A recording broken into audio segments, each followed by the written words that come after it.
J'ai été professeur d'anglais pendant un certain nombre d'années dans l'enseignement secondaire et supérieur.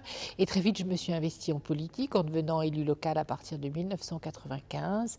Et je suis devenue d'adjointe au maire, je suis devenue conseillère régionale, puis je suis devenue sénatrice en 2004. Donc ça fait 17 ans que je suis au Parlement et que je me suis intéressée au sujet numérique en particulier, mais à bien d'autres sujets, bien entendu.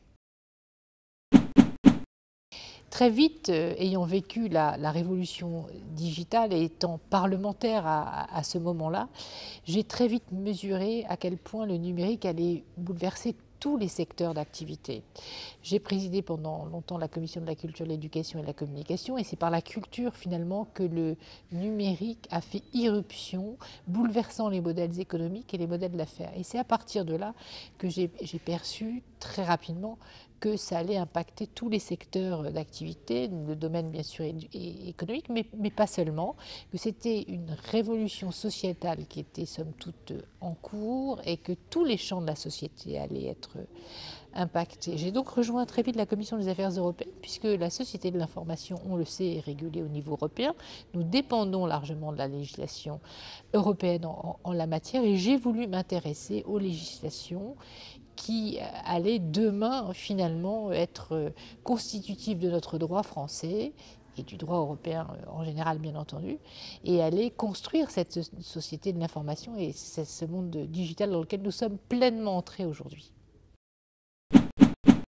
Après un engagement d'élu local, et même concomitamment un élu d'engagement local, je suis devenue parlementaire. Je crois que j'ai pu devenir parlementaire et recueillir le soutien de mes collègues, tout simplement parce que j'avais beaucoup travaillé.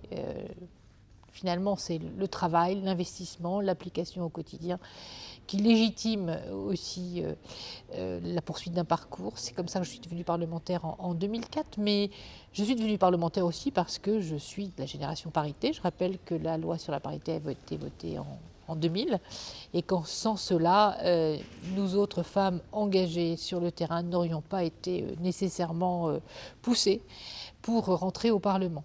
Voilà, depuis lors, c'est toujours par le travail que j'ai fait valoir aussi mes compétences et mon aptitude à pouvoir m'emparer de certains sujets. Et je me suis emparée du numérique à un moment où personne ne s'y intéressait vraiment en réalité.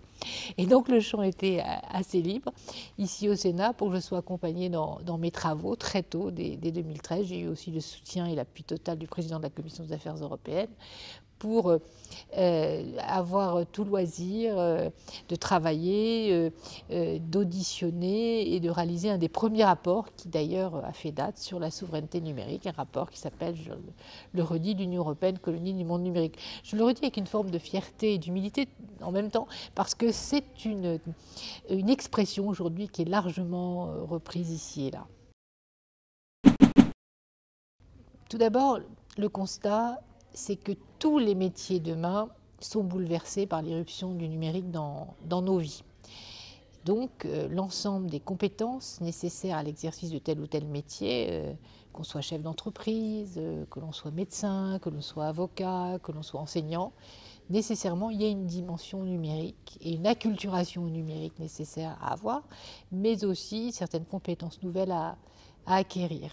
Donc les femmes qui sont très largement impliquées, c'est très heureux aujourd'hui dans la vie active, forcément sont elles-mêmes concernées. Mais le constat, c'est que pour ce qui est plutôt des nouvelles technologies, le côté plutôt ingénieur, peu de femmes déjà sont impliquées dans les sciences, mais peu s'impliquent dans le numérique. Donc il y a un énorme travail de conviction à mener dès le plus jeune âge pour leur dire que tous ces métiers leur sont complètement ouverts, et ce sont des métiers qui sont ouverts aux femmes, pas seulement en tant qu'un futur ingénieur, mais en tant que manager, en tant que chef d'entreprise, qui a à conduire justement dans les nouvelles technologies un certain nombre de politiques entrepreneuriales. Et je pense que les femmes sont particulièrement brillantes et aptes à exercer ce genre de fonction. Et d'ailleurs, on note que quand il y a moitié équipe féminine, moitié équipe masculine dans les entreprises, la productivité s'en trouve considérablement accrue. donc c'est gagnant-gagnant pour tout le monde.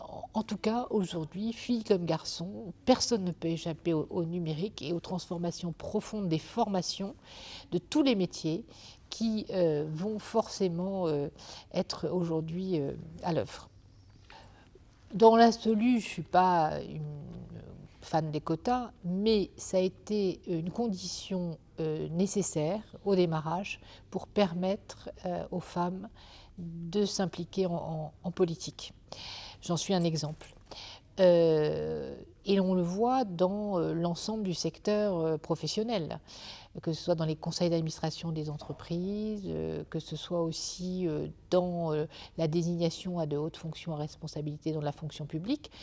Le fait de s'attacher particulièrement à ce qu'il y ait autant de femmes que d'hommes a été une aide extrêmement précieuse. Mais on arrive à une forme de paradoxe aujourd'hui, c'est que ces femmes dont je fais partie peuvent être privées aussi de nomination ou de représentation dans certains conseils d'administration ou certaines instances, précisément à cause ou grâce à la parité.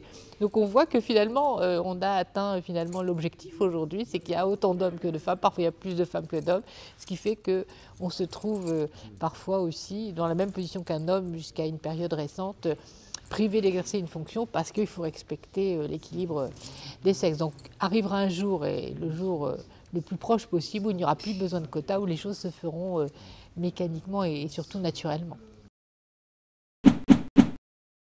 Dans la vie, il faut à la fois être passionné et travailler. Je crois qu'il n'y a pas de secret, il n'y a pas de mystère. Quand on a un objectif, quand on a une passion, quand on a une idée, il faut la poursuivre. Il faut poursuivre son rêve, il faut poursuivre son idée et il faut se donner les moyens de l'atteindre. Et par le travail, parfois il y a la chance aussi qui joue un certain rôle, mais je crois qu'avec la volonté et le travail, on peut parvenir à de grandes choses et à réaliser son rêve.